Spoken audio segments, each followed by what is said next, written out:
Où est-il? Est-ce qu'il est toujours là? Il y a une partie de moi-même où il y a encore le petit garçon. Ouais. Mais en même temps, il est là. Est-ce qu'il a besoin de quelque chose? Évidemment, le petit garçon, ça c'est conceptuel.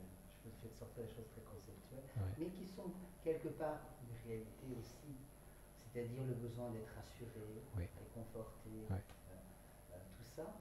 Mais il y a quand même en moi, il y a les deux pôles. Il y a ce petit garçon, Oui. et il y a aussi,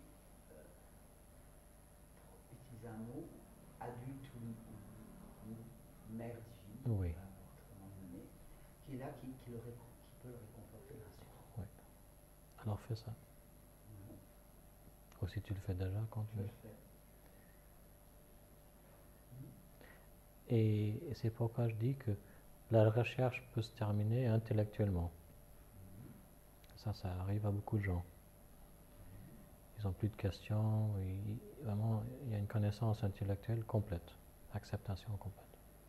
Mais par exemple, le petit garçon ou la petite fille, elle ne comprend pas.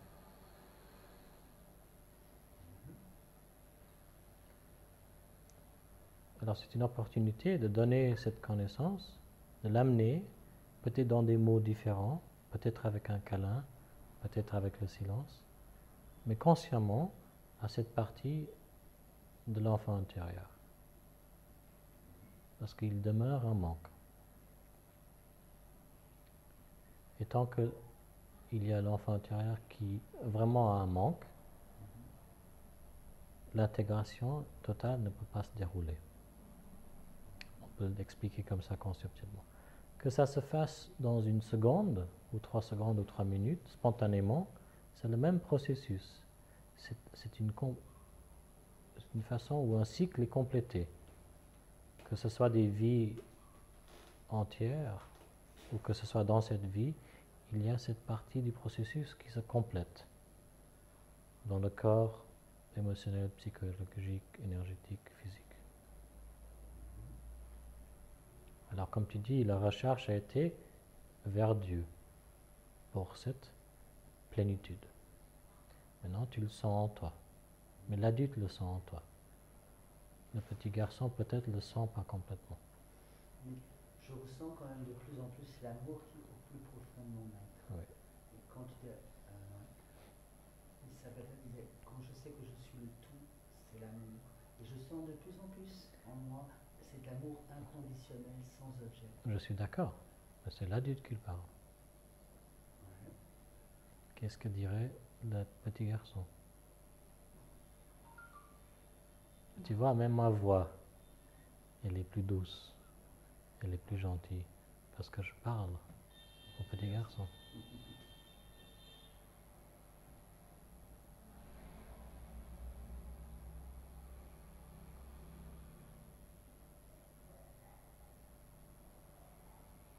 Je suis d'accord, tu le sais en tant qu'adulte.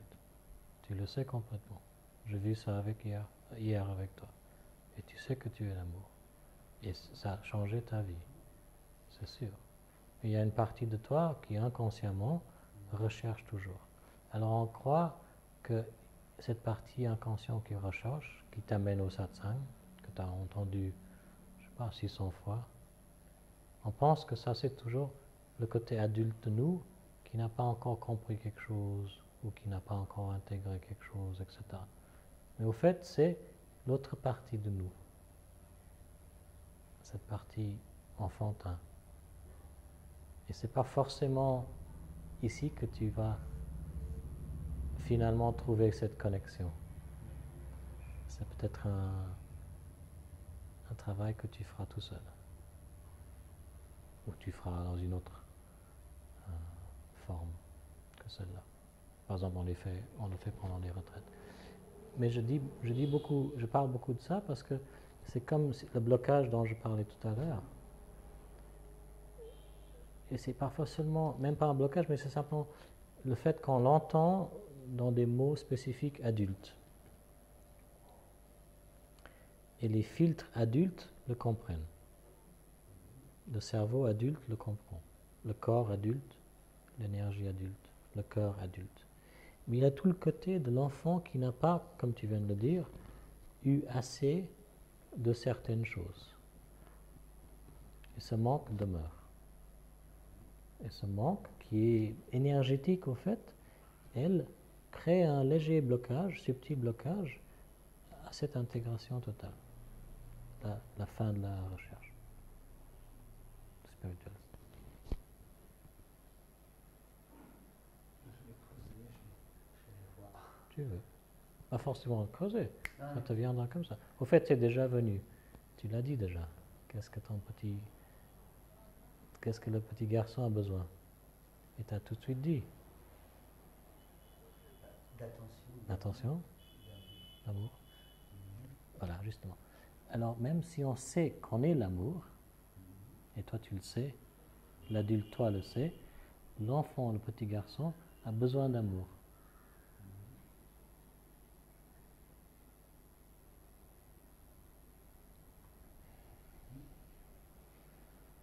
Une fois, je suis allée me faire une retraite dans un monastère et j'avais déjà, oui, je portais cela. J'étais allée dans ce monastère quand j'étais adolescent. Et quand je me suis retrouvée, j'avais 40 et quelques années, je me suis retrouvée dans ce monastère et j'étais accompagnée par une personne. Et je dis que je revivais intensément ce que j'avais vécu à l'adolescence, c'était toujours là. Oui. Et elle m'a dit, tu vas dans l'église et tu vois la Vierge avec l'enfant Jésus, la Vierge chez toi, l'enfant Jésus c'est toi. Et prends soin de cet enfant, il sera sûr, etc. Voilà. Alors, dans mon expérience, quand cet enfant intérieur, et bien sûr c'est un concept, mais tout est un concept, tous les mots sont des concepts, n'est-ce pas? Même le mot amour est un concept. On est d'accord là-dessus? Très bien. Mais quand énergétiquement l'enfant intérieur a eu assez d'amour,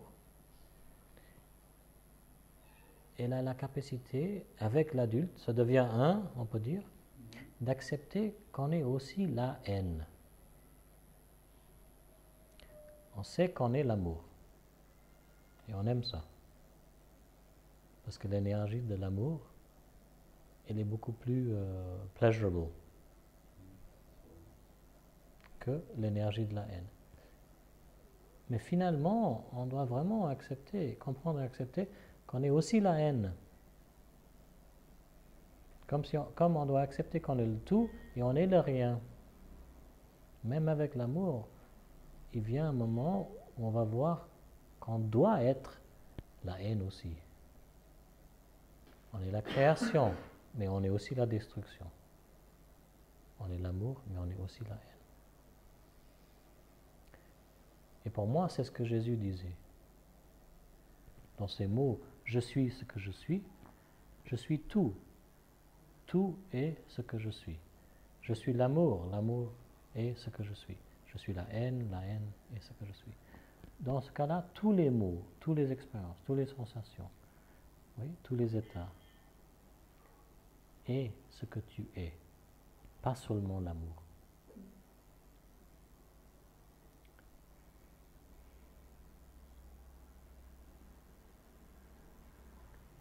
Et si l'enfant a été blessé, comme nous tous, tant que cette blessure, conceptuellement, est guérie suffisamment, l'enfant n'a pas la capacité d'accepter l'opposé.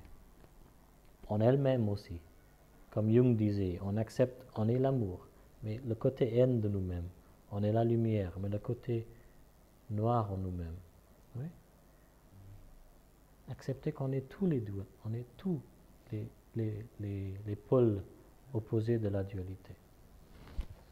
C'est ça, savoir qu'on est Dieu. C'est ça, savoir qu'on est conscient. C'est ça, savoir qu'on est la vie. Ça contient tout. Et souvent, pas forcément toi, les personnes qui sont très attachées à l'aspect amour, pas seulement parce que ça a un effet beaucoup plus pleasurable. C'est quoi le mot pleasurable? Valorisant. Valorisant. Plaisir, ça te donne plus de plaisir, satisfaisant. Pas seulement pour cette raison expérientielle, mais aussi parce que l'idée de l'amour, elle est beaucoup plus attirante que l'idée « je suis la haine ».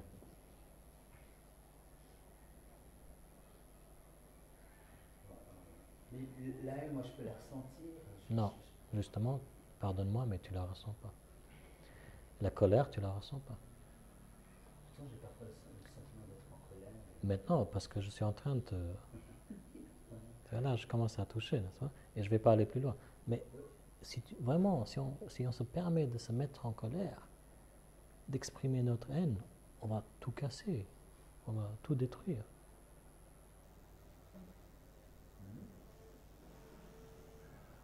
Qu'est-ce que tu veux dire par là? Je parle d'accepter qu'on ait aussi ce côté destructif, ce côté noir, ce côté haine.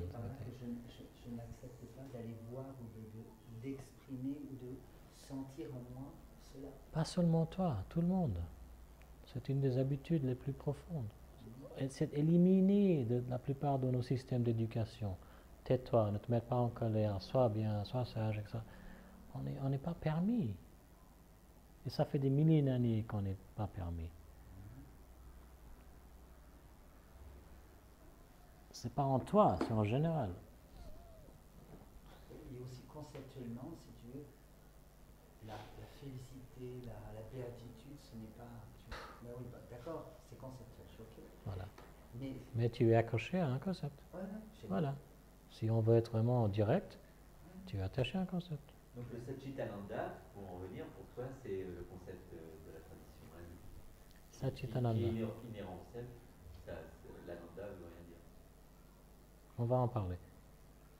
C'est ok pour le moment? Ah ouais, ça va. Ouais. Tu vas ne pas se sentir bien. Je n'ai pas fait exprès. Je ne sais pas comment tu te sens. Ah, très bien. Mais c'est ce que je veux dire. Si vraiment on peut accepter, ah non, je ne suis pas l'amour. On a compris qu'on est l'amour. Pas seulement l'émotion amour. Mais si on peut vraiment comprendre et accepter qu'on est aussi le contraire de l'amour, tu vois, ça c'est une compréhension beaucoup plus profonde. Mais ce que je dis, je le redis, souvent c'est parce que l'enfant intérieur en nous, la mémoire, spécifiquement la mémoire de notre enfance, ou la mémoire de notre vie avant notre naissance, ou la mémoire ou les mémoires qu'on a héritées de nos parents, elle contient tellement de douleur, tellement d'injustice, soit personnelle ou de nos ancêtres, qu'on n'arrive pas à accepter. Je suis aussi la haine. Je suis aussi l'égoïsme. Je suis aussi toutes les choses qu'on n'aime pas. Hein? C'est ça dont je parle. Et j'ai eu ce moment ici à Thiéou, il y a 10 ans à peu près, je ne sais pas, 7 ans, où je me suis permis, j'ai eu la chance de reconnaître que je me cachais à moi-même. Il y avait une partie de moi-même que je niais. Et c'était la partie des pensées que je n'aimais pas, les comportements que je n'aimais pas, tu vois, toutes les idées que je n'aimais pas de moi-même, toutes les choses que j'avais faites. Et je me suis assis là pendant des semaines et des semaines et des semaines, pendant la saison chaude, et c'était très pénible pour mon ego d'accepter que j'étais ça, j'étais ça, j'étais ça, j'étais ça, j'étais ça, j'étais ça. Et après ça, il n'y a plus d'idée d'être à l'amour ou pas d'être à l'amour, d'être Dieu ou pas être Dieu, d'être à la bénitude, la plénitude, quoi que ce soit. On est libre de même l'idée de la liberté.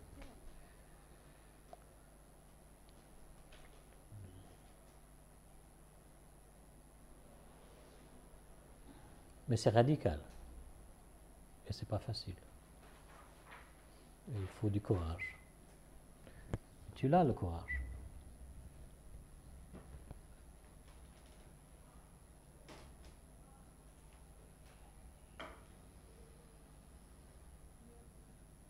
Alors, Satchitananda. Tu as répondu, toi. Oui. Parce que ça reste conceptuel. Ouais. Mais c'est tellement ancré. Oui, oui.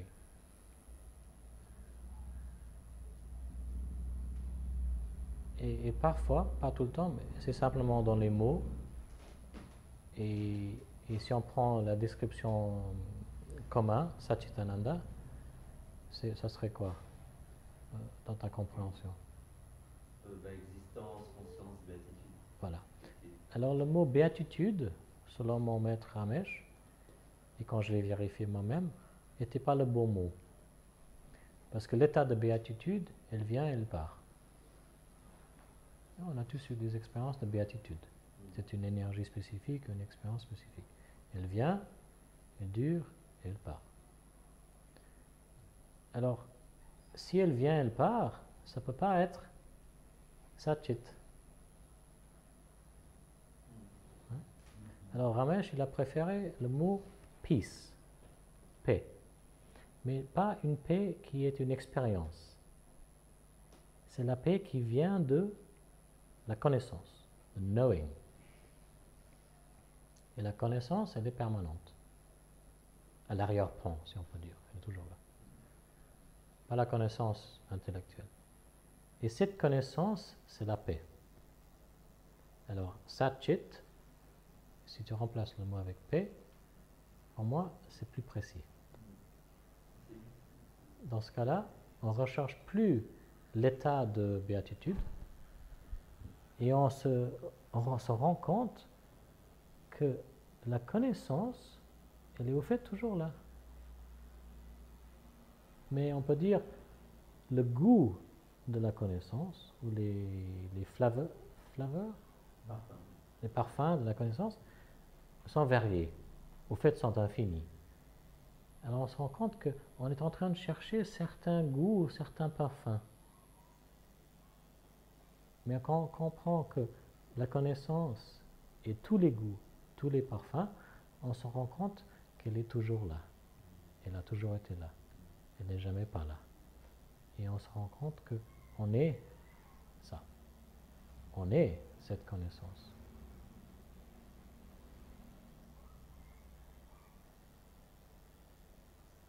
Dans ce cas-là, tous les états qui viennent et qui partent, la béatitude inclus, est accepté. On en prend plaisir quand c'est là. On n'aime peut-être pas l'opposé. On se plaint même peut-être de temps en temps. Mais à n'importe quel moment, on n'a pas la croyance qu'elle ne devrait pas être ici. Ce qui se passe est totalement accepté. Alors ça, c'est la paix qui est consciente.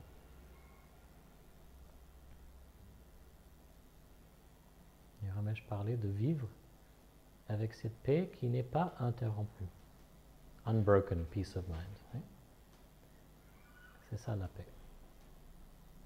C'est ce qui rend la vie plus aisée, plus confortable, plus facile, mais passant occasionnellement des problèmes, des bonnes journées, des mauvaises journées, des maladies, des douleurs.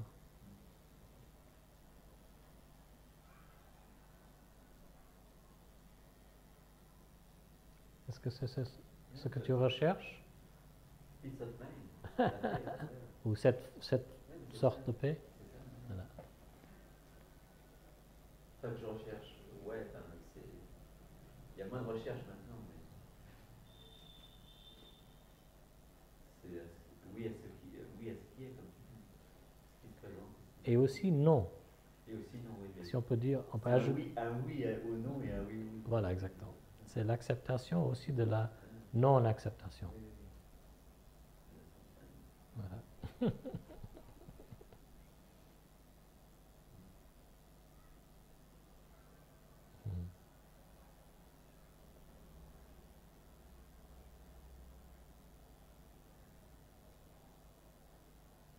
Quelqu'un d'autre aimerait partager quelque chose?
Toujours ou parfois? Non, mais l'impuissance, toujours, vis-à-vis de passer le cap de cet ego, si tu veux, d'être identifié à cet ego. Des fois, il y a les deux aspects. Il y a l'aspect témoin, l'aspect identification à l'ego dès que je suis en société, Oui. en représentation. Et je peux aussi, par une sorte de vigilance ou d'attention, revenir à ce background. Mais il y a toujours le témoin. Oui.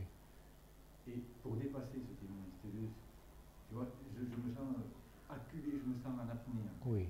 quelque part. Je sais pas si tu vois ce que je veux dire. Oui, je comprends. Oui, t'as vu?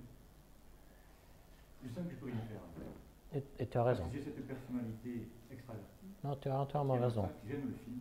Tu peux rien faire. Alors il me reste à m'accepter comme je suis, c'est ça? Et même l'acceptation, tu peux rien faire.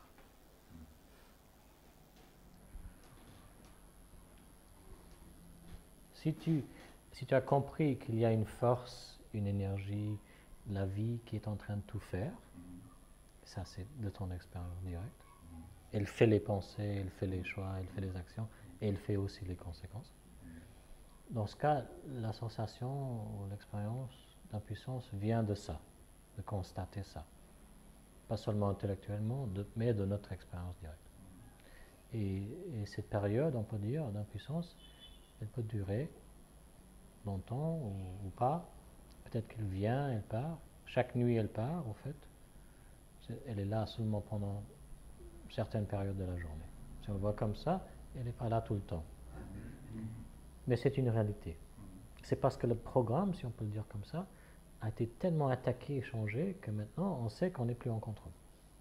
Et c'est l'ego qui sait ça.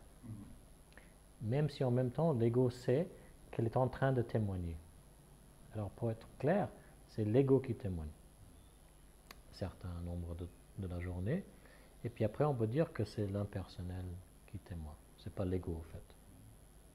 Mais est-ce que tu es le témoin dans ce cas-là? Dans ta compréhension, dans ton expérience? À ce moment-là, je suis le témoin. C'est vrai que j'ai fait l'expérience parfois d'être dans une simplicité et tout d'un coup, bam. Voilà. Mais bon, ça reste pas. Alors, si tu comprends que tu es le témoin, quand tu sens que tu n'es pas le témoin, c'est toujours le témoin. Exact. Mais qui a changé de rôle. Dans ce cas-là, on est toujours le témoin. Si on enlève un témoin, si on enlève le témoin, il n'y a plus conscience. Il n'y a plus conscience de rien, on dort. Il y a toujours un témoin. Justement, mais l'expérience de témoigner est là différentes qualités. C'est ça qui est en train de changer dans l'expérience de qui on est. Oui? C'est toujours le même témoin, et c'est toujours le même témoin pour tout le monde. Il y a seulement un témoin qui fait semblant d'être 7 milliards de témoins, qui fait semblant d'oublier, qui fait semblant d'identifier, qui fait semblant de tout faire. Même pas semblant, qui est en train de tout faire. Et ça, c'est ce qui crée la vie et cette richesse de vie.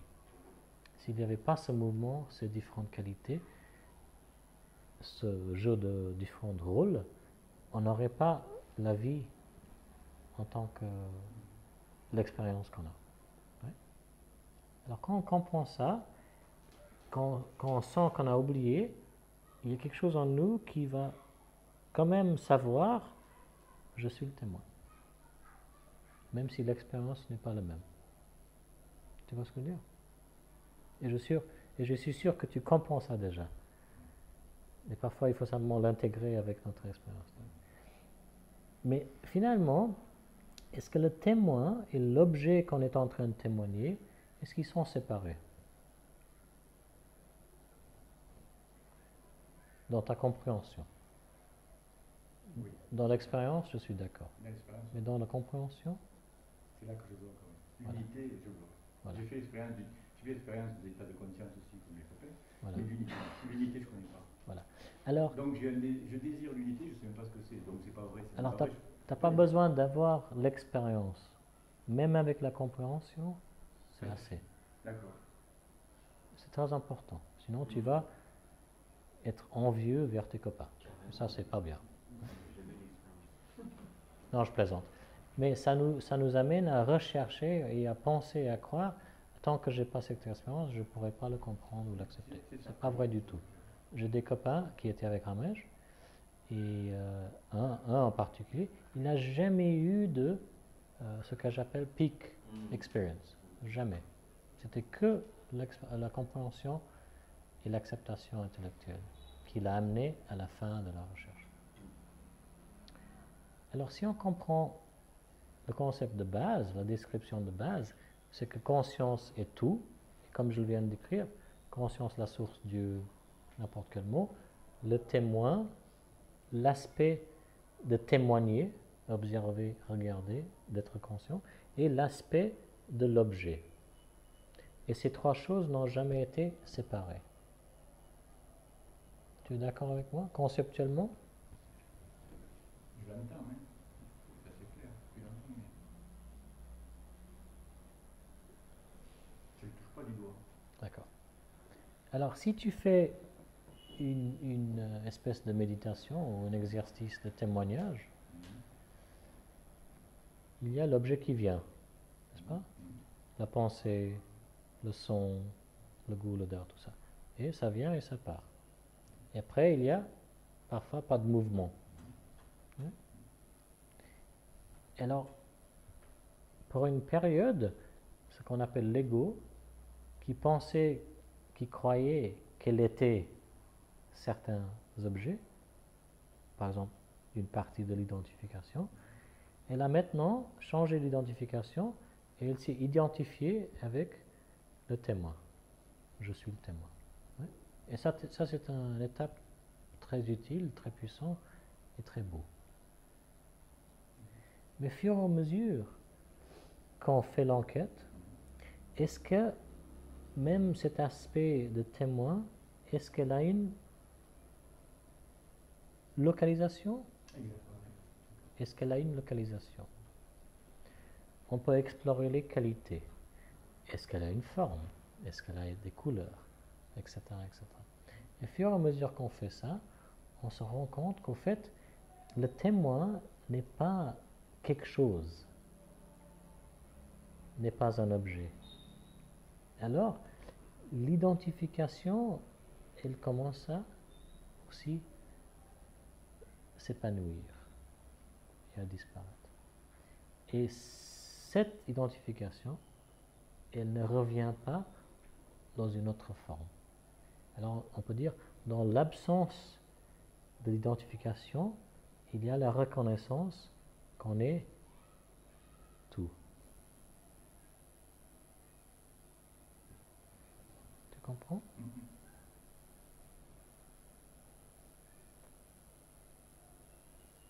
Alors si on dit, juste maintenant, on peut tous le faire. Am I aware? Est-ce que je suis conscient? On dirait peut-être tous oui. Alors on peut le tester. Est-ce que je suis conscient des bruits, des sons, des goûts, du corps, des odeurs? On traverse les 5 sens, les objets. Oui. Je suis conscient ou quelque chose est conscient. Est-ce que cette chose, qui n'est peut-être pas une chose, est-ce qu'elle a une localisation? Et on regarde. Est-ce qu'elle a une localisation?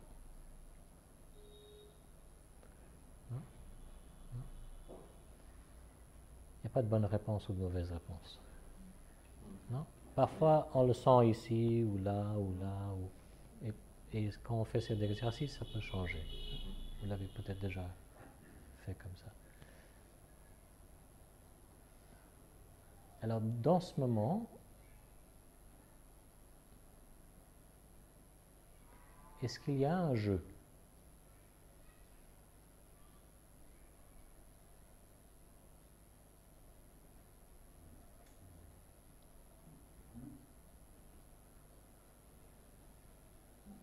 Voilà.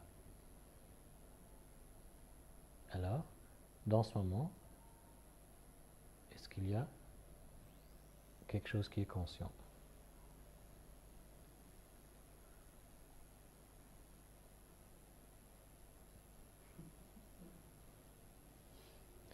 Alors, est-ce que cette chose, pas chose, est-ce qu'elle a une localisation? Une localisation.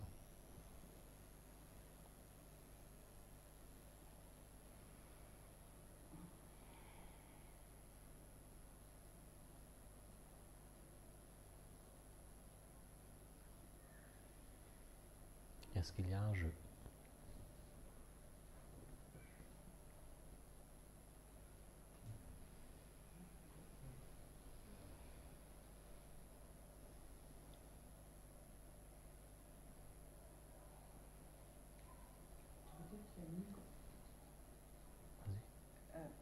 J'ai l'impression qu'il n'y a pas de conscience. Très bien. Parce que c'est une idée.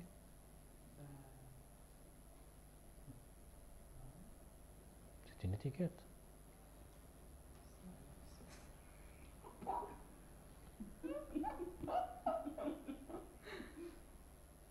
Et même ce que je dis est une idée et une étiquette. Ouais.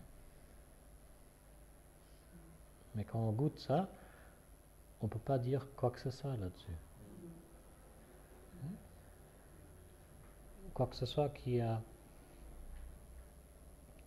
je sais pas, qui peut être vrai. On ne peut pas le décrire ou mettre une étiquette ou dire que c'est moi ou pas moi. D'accord?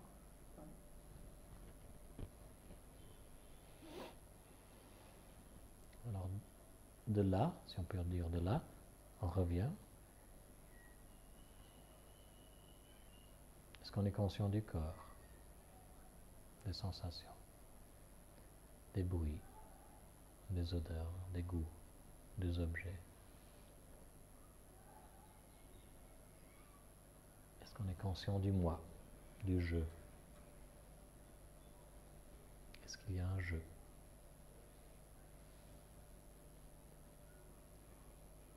Peut-être? Si on est bien revenu, si on est bien atterri, alors on va peut-être comprendre que le jeu ou l'absence du jeu, c'est la même chose. Oui? Conscience, pas conscience, c'est la même chose. Témoin, pas témoin, c'est la même chose. Mais quand tu dis ça, c'est quoi le jeu? C'est une idée.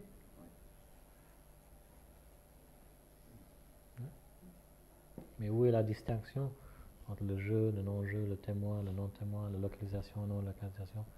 On voit qu'au fait, il n'y a pas de barrière, il n'y a pas de distinction vraie, solide entre toutes ces choses qui ne sont pas des choses.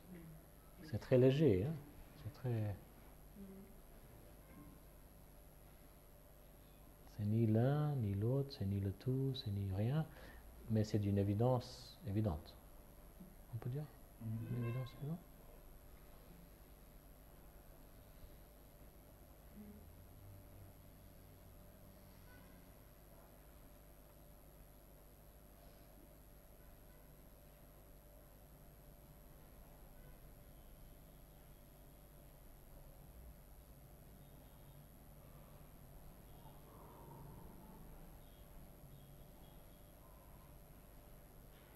Ce qui pense rechercher et trouver temporairement n'est pas là. Alors il n'y a pas de recherche, il n'y a pas quelque chose à trouver. Ni comprendre, ni être, ni s'éveiller, ni pas être éveillé. Tu vois? Et si ça revient, cette envie, ce besoin, ça revient. Et ça part. Et chaque nuit, ça revient et ça part. Pendant la journée, ça revient et ça part. Mais à un certain moment, cette connaissance, elle est tellement claire, elle est tellement évidente, qu'on ne peut plus dire quoi que ce soit là-dessus.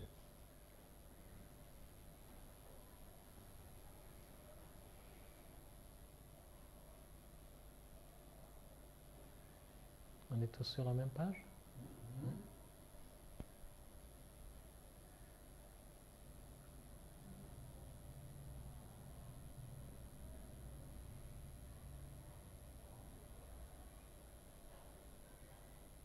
partager quelque chose?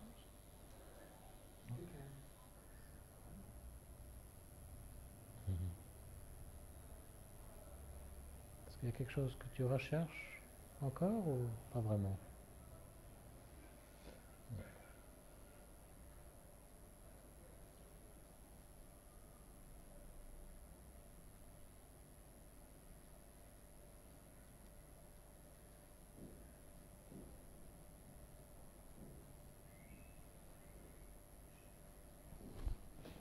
Quelqu'un aimerait partager quelque chose d'autre ou on peut finir pour aujourd'hui? On a encore quelques minutes si vous voulez.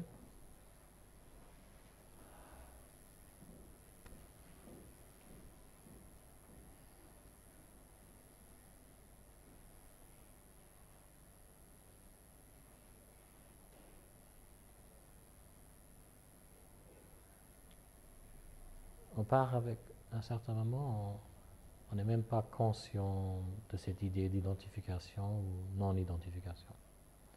Après, on devient conscient de ça, on le comprend. Et on comprend le mécanisme par notre expérience directe. Mais finalement, c'est que des idées, au fait. Je suis identifié, pas identifié. Alors, au fur et à mesure qu'on comprend que vraiment tout est une idée,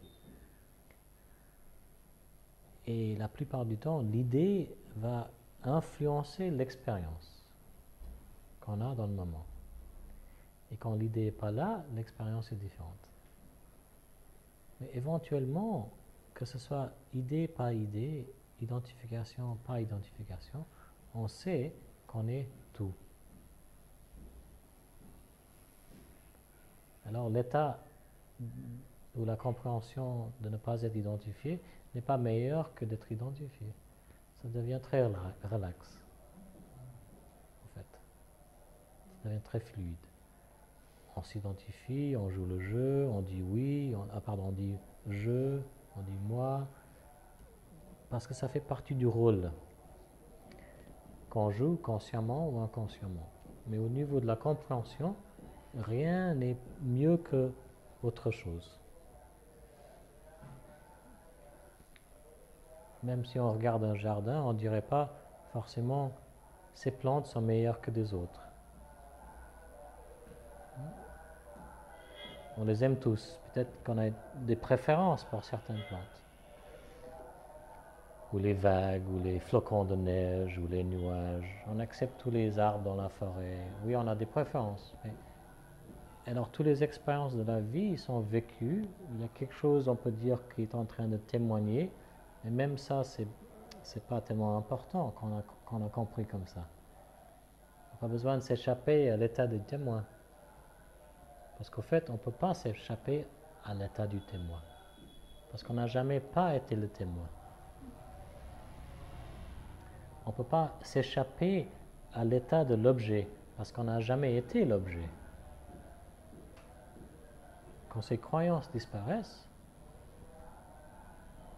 on est simplement là. Et pas là en même temps. On est là, on n'est pas là.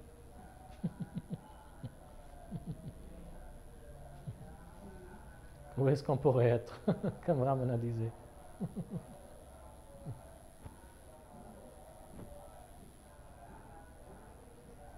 Et dans mon expérience, et de la façon dont Ramesh le parlait, l'expliquait aussi, les préférences, certaines préférences, vont continuer. Certains désirs vont continuer. Les choses qu'on aime, qu'on n'aime pas, vont continuer. La sensation d'être séparé va continuer. Et tout ce qui va avec va continuer.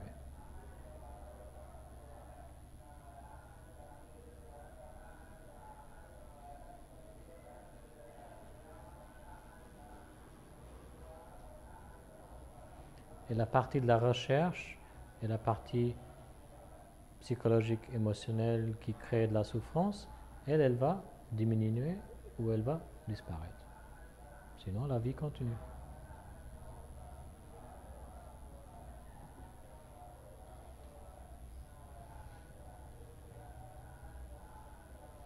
L'éveil, pour moi, c'est ça. C'est ce qu'on vit dans le quotidien. d'un moment à l'autre. On ne peut pas s'en échapper. C'est le linge après l'extase. La lessive. Allez-y.